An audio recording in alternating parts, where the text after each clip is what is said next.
ఉన్నటువంటి వివిధ సంఘాలన్నీ రైతు మద్దతుకు తెలిపినందుకు నా యొక్క ప్రత్యేక ధన్యవాదాలు తెలియజేస్తున్నాను. మరి కేంద్ర ప్రభుత్వం రైతుల పట్ల నిరంకుశంగా వ్యవహరిస్తుంది. పార్లమెంట్లో చేసిన చట్టాలను వెంటనే రద్దు చేసి రైతులను ఆదుకోవాలని తెలుగుదేశం పార్టీ తరఫున డిమాండ్ చేస్తున్నాం.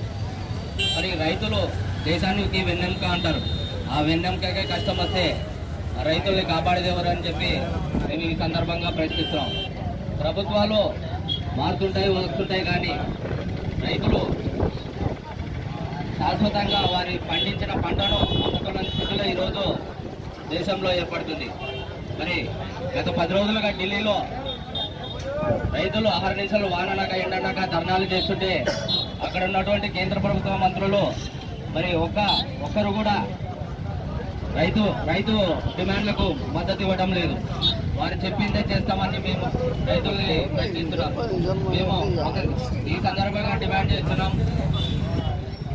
రైతు చట్టాలని పునరుద్ధరించకపోతే వారు రైతు సంఘాలందరూ ఎంఎస్పి అని చట్టంలో చేర్చాలని డిమాండ్ చేస్తున్నాం. ఆ చట్టంలో ఎంఎస్పి చేరిస్తే రైతు పండించిన ధాన్యాన్ని రైతే సొంతంగా అమ్ముకునే హక్కు ఏర్పడుతుందని చెప్పేసి కేంద్ర ప్రభుత్వం గమనించి ఆ డిమాండ్ కూడా తిరస్కరిస్తుంది. ఈరోజు దేశవ్యాప్తంగా మొత్తం రైతులందరికీ మద్దతు తెలిపినందుకు ఇక్కడ పాల్గొన్నటువంటి వివిధ సంఘాలకు, పార్టీలకు, మిగతా కార్యకర్తలకు, నాయకులకు మా తెలుగుదేశం పార్టీ తరఫున ధన్యవాదాలు తెలియజేస్తూ సెలవు తీసుకుంటున్నాం.